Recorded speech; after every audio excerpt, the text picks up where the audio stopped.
Friends, मेरा नाम है रितु सिंह। आप लोग देख रहे हैं RBC teaching classes of all subject. आज हम लोग विद्यासागर एनसीईआरटी के बुक से फर्स्ट चैप्टर से कुछ सूत्र के बारे में जानेंगे और उसके बाद इन्हीं सूत्र के आधार पर कुछ क्वेश्चन पर डिस्कस करेंगे। अगर आपको हमारा चैनल पसंद आए तो लाइक शेयर एंड सब्सक्राइब करें। हम लोग कुछ सीखेंगे क्या चीज से? संख्या पर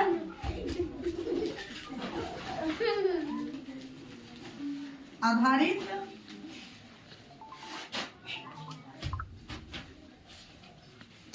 प्रश्नों के बारे में हम लोग जानकारी लेंगे। ठीक है, तो चलते हैं। आप लोगों को मैं अभी तक तो विभाज्यता के नियम के बारे में अच्छा से सिखा चुकी हूँ। सारे दो से प्राकृतिक संख्या, परिमेय और परिमेय संख्या बता चुकी हूँ। इसमें किसी को दिक्कत? No ma'am. दिक्कत हो तो बोल सकते हैं, मैं फिर से क्या करूँगी? रिपीट करा सकती हूँ। लेकिन आप लोग को आई होप कि आप लोग को कोई दिक्कत नहीं है। तो हम लोग कुछ प्रश्न के, जैसे कि हम लोग सम संख्या विषम संख्या सीखे है ना बच्चों। यस तो मैम। इसमें कुछ सूत्र भी होता है कि हम दो से विभाजिता का नियम जो हम निकालते हैं, तो इसके सम संख्या माने इसका के बारे में कुछ सूत्र होता है, जिससे हम लोग कुछ प्रश्न को भी जानेंगे। उससे पहले उसके फॉर्मूला यानी सूत्र के बारे में भी हम जानेंगे। तो किसके तरह बढ़ेंगे? सूत्र। तो पहला हमारा हो गया क्या कि मान लो हम कभी कभी ये कहते हैं कि लगातार प्राकृतिक संख्याओं का योग बताते हैं ना। तो हमें जब इस टाइप का क्वेश्चन है तो उसका सूत्र याद जब तक नहीं होगा हम क्वेश्चन को सही नहीं बना सकते हैं। और मैथ्स हमारा हमेशा फॉर्मूला पे ही सटीक बनता है। तो लिखते हैं लगातार एन का मतलब तुम होता है जो संख्या होता है। एन कोई संख्या होती है, इसलिए हम लोग एन इसको डाल देते हैं।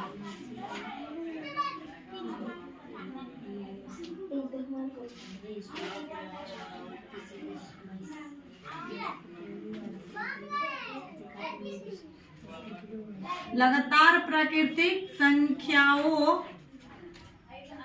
का योग बराबर सूत्र क्या होगा बच्चों? n छोटा कोष्ठ n प्लस 1 छोटा कोष्ठ 1/2। ठीक है, दूसरा नंबर हमारा फॉर्मूला हो गया लगातार n तक की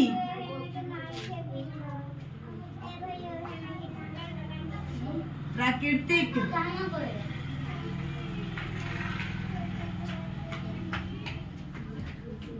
संख्याओं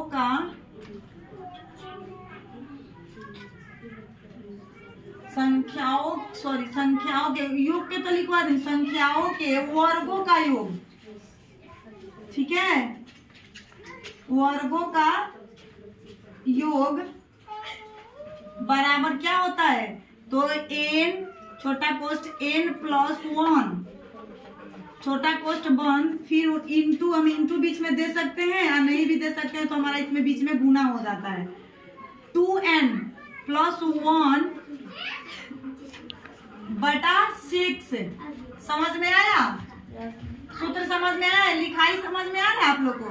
यस मिस। तो हम फ्रेश भी लिख देंगे। मात्र आप लोग को 3 या 4 फार्मूला दूंगी और इसी पे आधारित अगला इसमें फार्मूला का वीडियो रहेगा। नेक्स्ट हम लोग का तुरंत जस्ट दूसरा वीडियो बनाऊंगी, जिसमें मैं वीडियो भी अपलोड कर दे रही हूँ ताकि अदर बच्चे को भी आसानी से समझ में आ जाए कम समय में। तो मैं 3 से 4 फार्मूला बताऊंगी, उसी पे क्वेश्चन को सॉल्व करूंगी।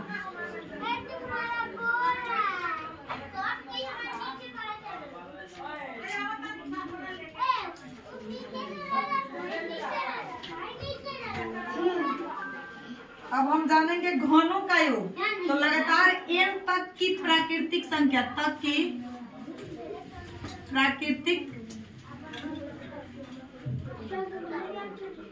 संख्याओं के घनों का योग।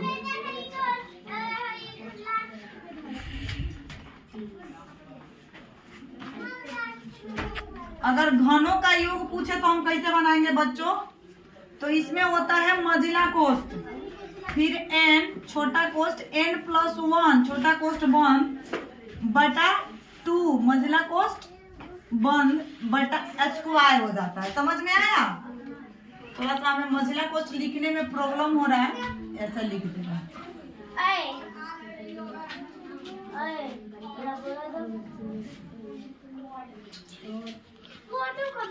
अब आइए हम लोग नेक्स्ट क्वेश्चन लिखते हैं, चौथा नंबर।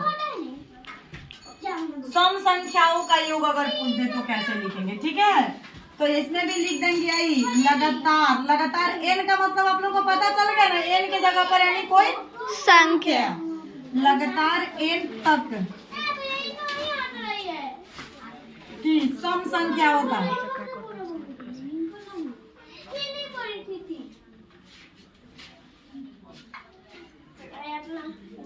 योग बराबर क्या होगा, n/2। उसके बाद छोटा कोष्ठ n/2 + 1 छोटा कोष्ठ बन। सूत्र हो गया। 4 ही रहने दे क्या आज? हाँ आज 4 4 ही पे रहने देते हैं। दूसरा नेक्स्ट वीडियो में आप लोगों को मैं इसके ही आधारित क्वेश्चन का आंसर अभी बता रही हूँ, ठीक है। तो हमारी अगर सूत्र आप लोग को अच्छी लगे तो क्या करें, लाइक शेयर एंड सब्सक्राइब करें। Thank you.